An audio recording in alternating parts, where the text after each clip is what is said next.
Good morning student. आज हम पढ़ेंगे पाठ 15 संतों के सद्वचन। इसमें हम पढ़ेंगे कबीरदास जी के बारे में, रहीमदास जी के बारे में और तुलसीदास जी के बारे में। सबसे पहले हम जान लेते हैं कबीरदास जी के बारे में, कबीर के दोहों को। उससे पहले हम जानेंगे कबीरदास जी के जीवन के बारे में। इनका जन्म 15वीं सदी में हुआ था। कब हुआ, कहाँ हुआ था? लहरतारा में हुआ था सन 1398 में। और कबीर के जो साखी और सवद हैं, इनका जो संग्रह है वो बीजक के नाम से किया गया है और भारत में इसे शिक्षा का आधार बनाकर कबीर पंथ की स्थापना की गई है। तो ये तो था कबीरदास जी के बारे में। सब अब जान लेते हैं इनके दोहों के बारे में। सबसे पहले इन्होंने बताया है, निंदक नियरे राखिए आंगन कुटी छवाए, बिन पानी साबुन बिना निर्मल करे सुभाए। यहाँ पर कबीरदास जी कहते हैं निंदक मतलब निंदा करने वाले या फिर आलोचना करने वाले व्यक्तियों को नियरे मतलब अपने पास रखना चाहिए। आंगन कुटी छवाए, ऐसे रखना चाहिए जैसे उन्हें अपने ही आंगन में कुटिया छवा के उन्हें अपने पास रख लिया हो। क्योंकि जो व्यक्ति आलोचना करते हैं वो हमारे स्वभाव को ऐसे बदल देते हैं जैसे बिना पानी और साबुन के हम अपने स्वभाव को निर्मल कर लेते हैं। बिना पानी और साबुन के खर्चे के ही हमारे स्वभाव निर्मल हो जाता है। कब? जब हम निंदा करने वाले व्यक्तियों को अपने पास रखते हैं तब। आगे दूसरे जो दोहा है इसमें बताया है कबीरदास जी ने, पोथी पढ़ पढ़ जग मुआ पंडित भया न कोई, ढाई आखर प्रेम का पढ़े सो पंडित हुई। यहाँ पर बताया कि पोथी मतलब पुस्तकें, पढ़ पढ़कर सारी दुनिया आई और चली गई, पर पंडित कोई नहीं हुआ मतलब ज्ञान किसी ने भी प्राप्त नहीं किया। सच्चे अर्थों में ज्ञान क्या होता है किसी को नहीं पता। कबीरदास जी कहते हैं ढाई आखर प्रेम का, जो ढाई अक्षर होता है ना प्रेम का, जैसे ये यहाँ पर प्रेम लिखा हुआ है तो इसके अक्षर कितने हैं? ढाई अक्षर, क्योंकि पा फिर रा फिर मा, ढाई अक्षर प्रेम का पढ़े सो पंडित होए। इस प्रेम की परिभाषा को जो व्यक्ति समझ लेता है उससे बड़ा ज्ञानी दुनिया में कोई नहीं है, क्योंकि प्रेम का आधार ही मानवता है। जिस व्यक्ति को प्रेम आता है, प्रेम की परिभाषा जो व्यक्ति जानता है, वही मानवता को अच्छी तरह से समझ पाएगा। आगे कहते हैं, वो अति का भला न बोलना, अति की भली न चूप, अति का भला न बरसना, अति की भली न धूप। यहाँ वो कहते हैं कि अति का भला, अति कहते हैं अधिकता, किसी भी चीज़ का ज़्यादा होना। अत्यधिक बोलना भी अच्छा नहीं है और अधिक चुप रहना भी ठीक नहीं है। जिस प्रकार से अति का भला ना बरसना, अगर ज़्यादा बरसात हो जाती है तो वो भी अच्छा नहीं है क्योंकि उससे बाढ़ आ जाती है। और अति का भला ना धूप, अगर अधिक धूप निकलती है तो वो भी सही नहीं है। क्यों? क्योंकि धूप सूखा लेकर आती है और उससे सूखे की स्थिति उत्पन्न होती है। इसीलिए हमें अपने जीवन में संतुलित रहना चाहिए। आगे हम देखते हैं रहीमदास जी के बारे में और रहीमदास जी के दोहों के बारे में। इनका जन्म, सबसे पहले इनका नाम अब्दुल रहीम खान खाना था। जन्म 17 दिसंबर 1556 को लाहौर में हुआ था और इनके काव्य में नीति, भक्ति, प्रेम, श्रृंगार आदि का अद्भुत समावेश मिलता है। इनकी कुछ रचनाएं हैं, नगर शोभा, मदनाष्टक, रास पंचाध्यायी आदि। अब देखते हैं इनके दोहों के बारे में। रहीम के दोहों में सबसे पहले इन्होंने बहुत अच्छा दोहा लिखा है, रहीमन धागा प्रेम का मत तोड़ो चटकाई, टूटे से फिर ना जुड़े जुड़े गांठ पड़ जाए। यहाँ पर रहीमदास जी ने कहा है कि जो धागा प्रेम का होता है ना, उसको हमें नहीं तोड़ना चाहिए, ऐसे हमें उसे खींचकर नहीं तोड़ना चाहिए। क्यों? क्योंकि जो धागा एक बार टूट जाता है, अगर हम उसको दोबारा जोड़ते हैं तो उसमें गांठ पड़ जाती है। उसी प्रकार से अगर हम संबंधों को, जो हमारे रिश्ते होते हैं, उनको हमें इस तरह से नहीं छोड़ना चाहिए। हमें अपने जो स्वभाव है उसमें मधुरता लानी चाहिए, अपने संबंधों में कड़वाहट नहीं घुलनी चाहिए, क्योंकि एक बार वो संबंध टूट जाते हैं, अगर हम उन्हें दोबारा जोड़ने की कोशिश करते हैं तो वो पहले जैसे नहीं रहते। आगे बताया है इन्होंने, कहे रहीम संपत्ति सगे, बनत बहुत बहुरीत, विपत्ति कसौटे जे कसे सोई सांचे मीत। यहाँ पर रहीमदास जी कहते हैं कि आजकल दुनिया में सब पैसे के ही मित्र हैं, पैसे के ही सगे संबंधी हैं। जिसके पास पैसा है उसके साथ रिश्ते हैं, जिसके पास पैसा नहीं उसके पास कुछ भी नहीं होता है। वही सारे जिसके पास पैसा है उसी के सभी मित्र बनते हैं। तो यहाँ बताया है, कहे कभी रहीम संपत्ति सगे बनत बहुत बहुरीत।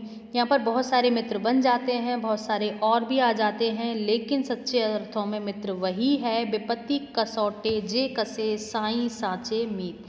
विपत्ति की कसौटी पर जब हम परेशानी में होते हैं, हमें जब परिस्थितियाँ हमारे साथ होती हैं, उस समय हमारे साथ जो खड़ा रहता है वही सच्चे अर्थों में हमारा मित्र होता है। आगे बताया है रहीमदास जी ने, जो रहीम उत्तम प्रकृति काकरी सकत कुसंग चंदन विष व्याप्त नहीं लपटे रहत भुजंग। यहाँ बताया है रहीमदास जी ने कि जो व्यक्ति उत्तम प्रकृति का होता है, उच्च व्यवहार का, उच्च संगति का, उच्च संस्कार वाला होता है, का कर सकत कुसंग, ऐसे व्यक्ति का जो कुसंगति होती है वो क्या बिगाड़ सकती है।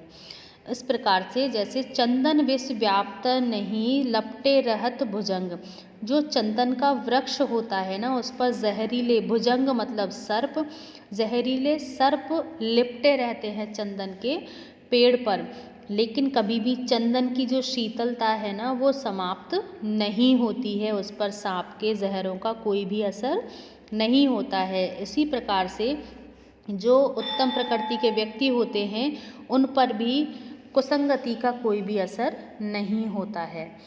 आगे देखते हैं, हम तुलसीदास जी के बारे में जान लेते हैं, तुलसीदास जी के दोहों के बारे में जान लेते हैं। तुलसीदास जी का जन्म 1511 में और 1623 में इनकी मृत्यु होती है, प्रयाग के बांदा जिले के राजपुर नामक गांव में। इनकी अधिकतर रचनाएं राम भक्ति पर आधारित हैं। रामचरितमानस, विनय पत्रिका, गीतावली आदि इनकी तुलसीदास जी की रचनाएं हैं। आइए जानते हैं इनके दोहों के बारे में। सबसे पहले देखते हैं पहला वाला, देखत ही हरसे नहीं नैनन नहीं स्नेह तुलसी वहाँ न जाइए कंचन बरसे मेह। यहाँ पर बता रहे हैं कि कभी भी हम किसी के घर जाते हैं और वो व्यक्ति हमें देखकर प्रसन्न नहीं होता है। हर से मतलब प्रसन्न होना, उत्साहित होना। नैनन नहीं स्नेह, उसकी आँखों में आपके लिए प्रेम नहीं होता है।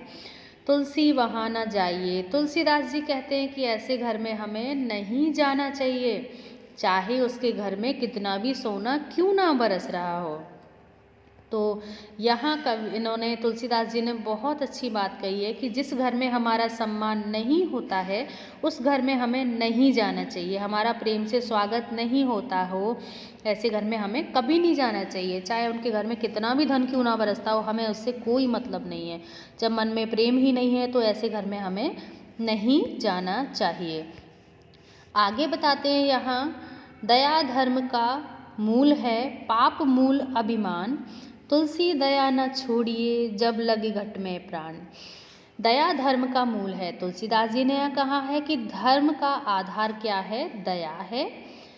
और जो पाप मूल अभिमान, पाप की जड़ क्या है, अभिमान। जब अभिमान आता है व्यक्ति के अंदर, घमंड होता है, तो वो पाप करता है। और जो धर्म क्या करता है, जो दो लोग दया करते हैं वो धर्म प्राप्त करते हैं।